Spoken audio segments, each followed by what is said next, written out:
Hi, it's Mary Alice, founder of Change Your Aim, Change Your Life. And as promised, I'm here with the training and teaching video, a part of a series I want to share with you. The past few days I've been going over the material, and as I was videoing I realized, it was so long. What I'm going to do is do it in segments. So I want to try and do this in like 12 to 15 minute segments because there's a lot of material to understand. But it's material that's going to bring you help and hope and healing when you understand what's being taught and shared, and when the awareness builds inside you of how you can change your life. I want to share a little bit about me in case you're new. I am an inner life coach and mentor and have been for a long time.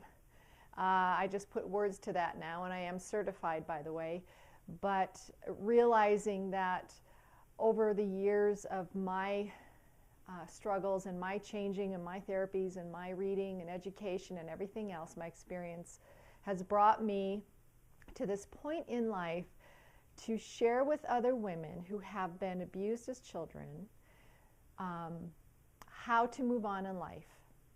This material is actually for anybody, men, women, doesn't matter, but my specifications and the women that I deal with mostly have been abused as children, many sexually abused, and that brings about a certain amount of heaviness throughout life.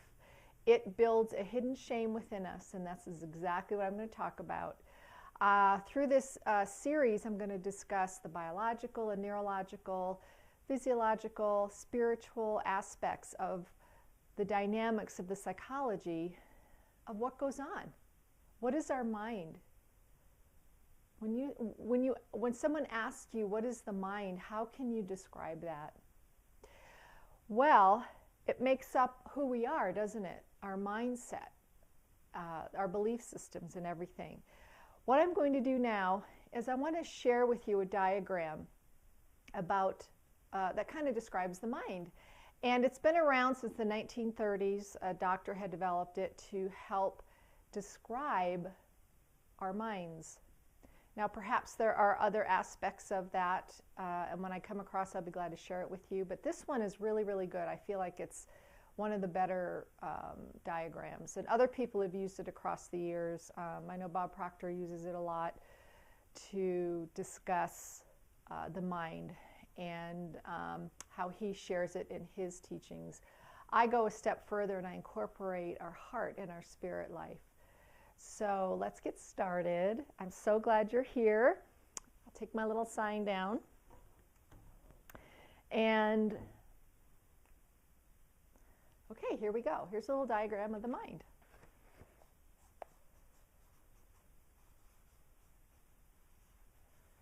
Okay.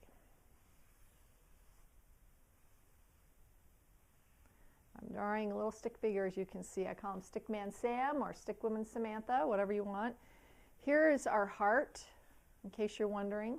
It's not what you think, it's a heart. And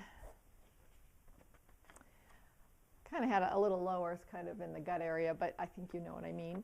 Okay, here we go. Here's our head, our brains, and our head. I want to say our mind, our brain, and it is both, actually. So up here's the conscious part of our brain, and down here's the subconscious, or some people will say unconscious part.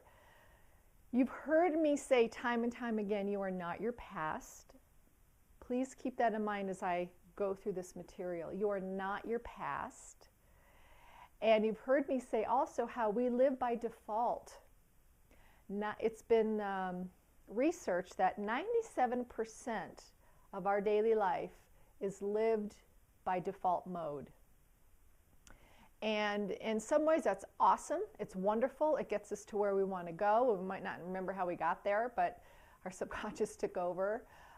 We have kind of habits we go through throughout the day of, doing the dishes or brushing our teeth, whatever, that we just are kind of automatic.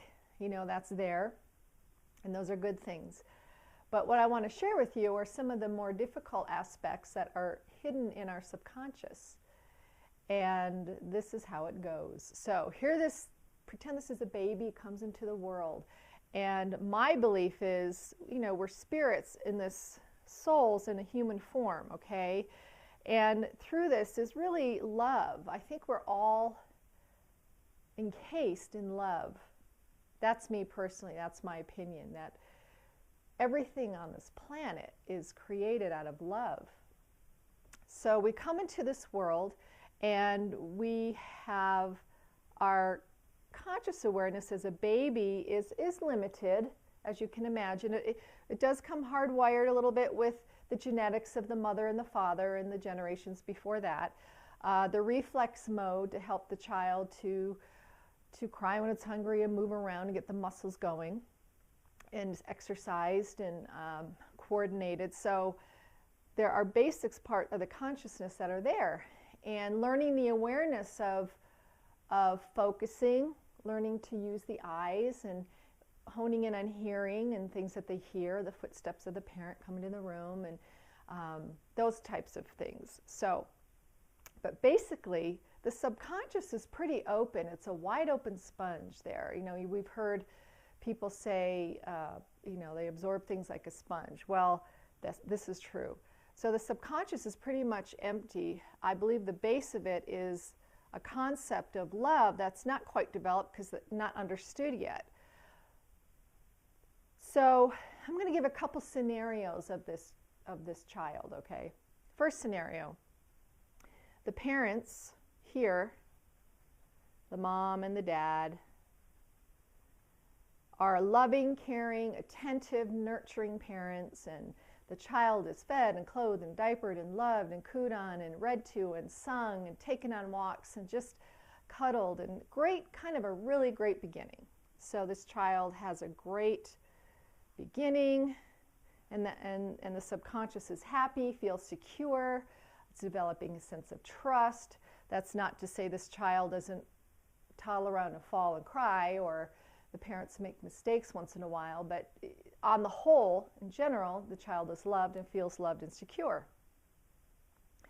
Now, if we go on the other side and pretend this child came into the world with parents who were immature emotionally, not understanding the aspects of nurturing, because their background might have been very limited in understanding of parental love and guidance.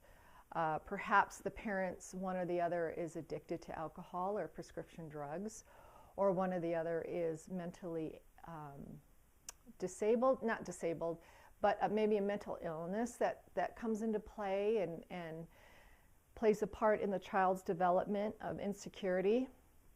So we have this here, these parents who are trying to do their best. They're really, with what they know and how they know, but yet fall short. So we'll put little X's here, or a little sad face, because the child is on a daily basis has more of the negative input in their lives than the positive, like on this side.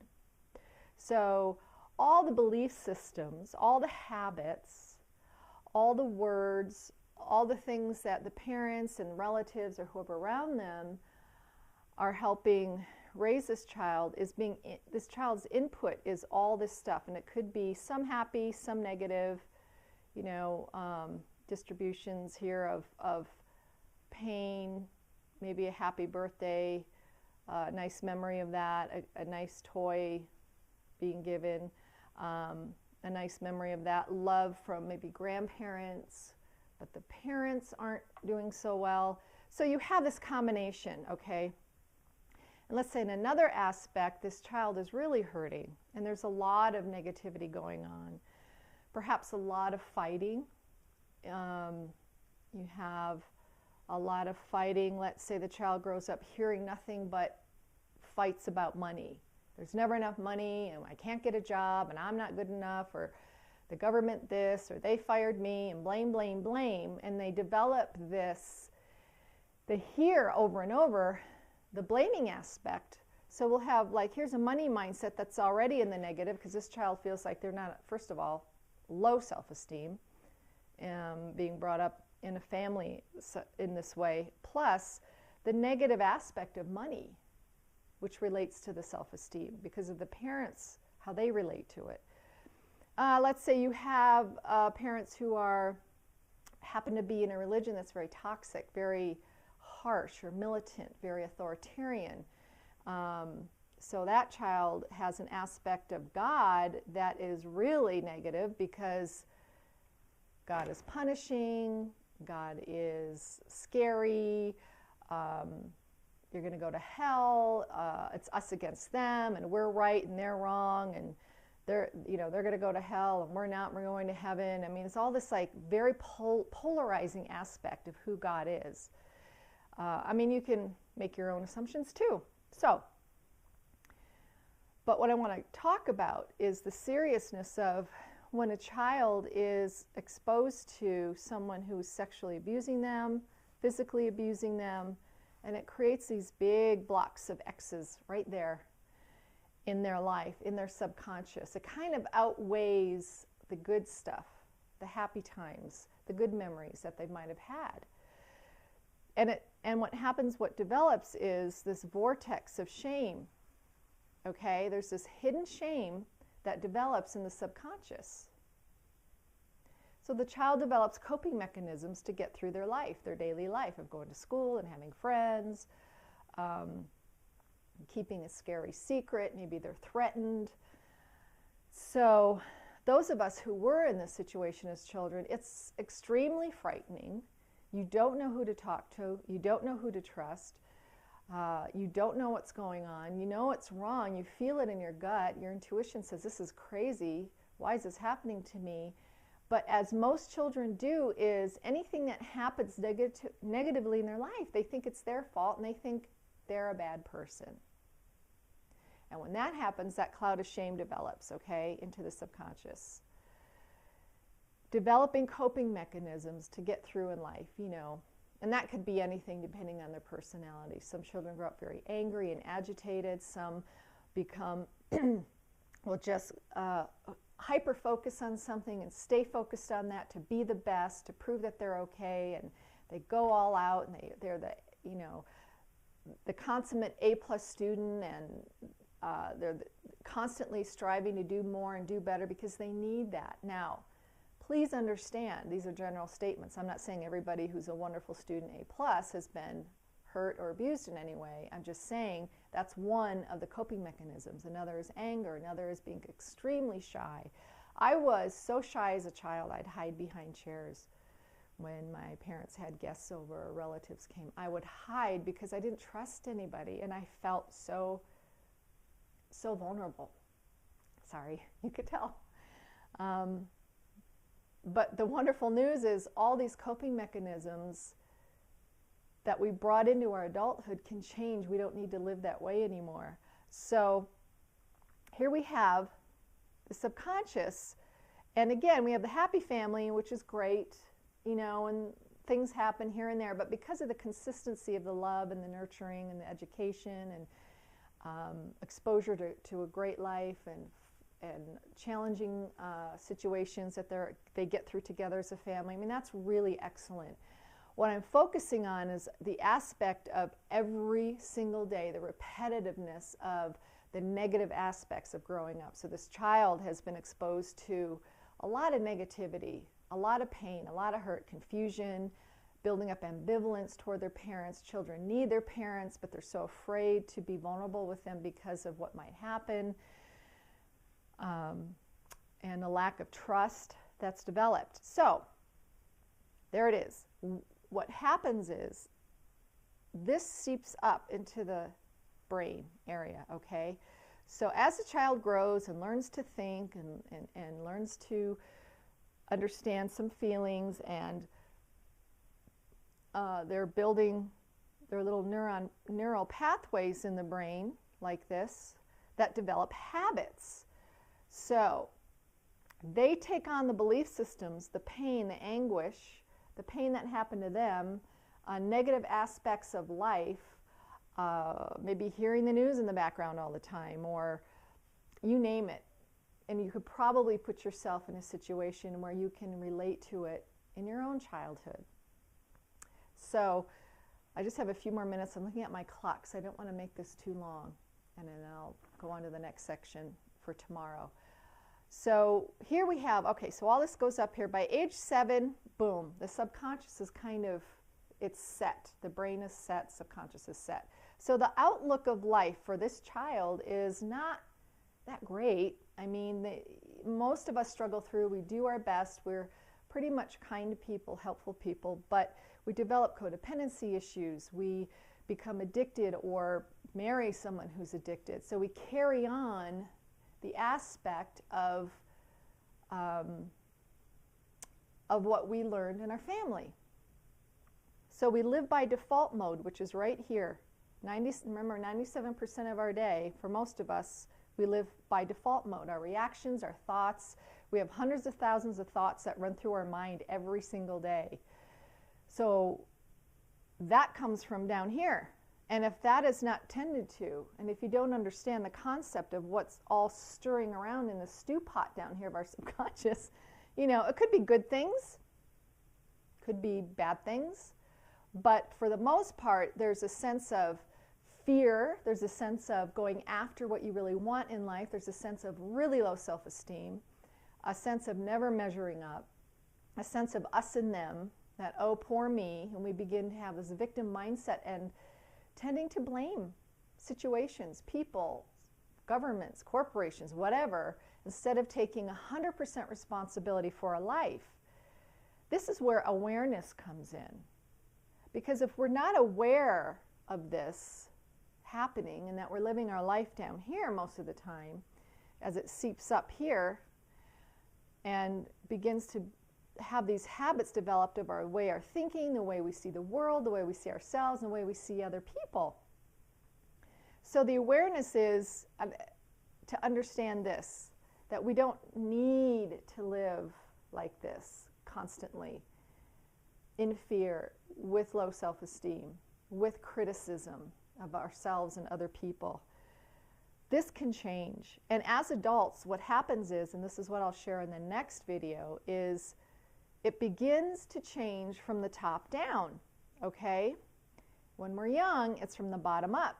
As these neural pathways in our brain get established, that's what presents us our feelings, our thoughts, our belief systems. Again, we take on the belief systems of what we hear around us as children.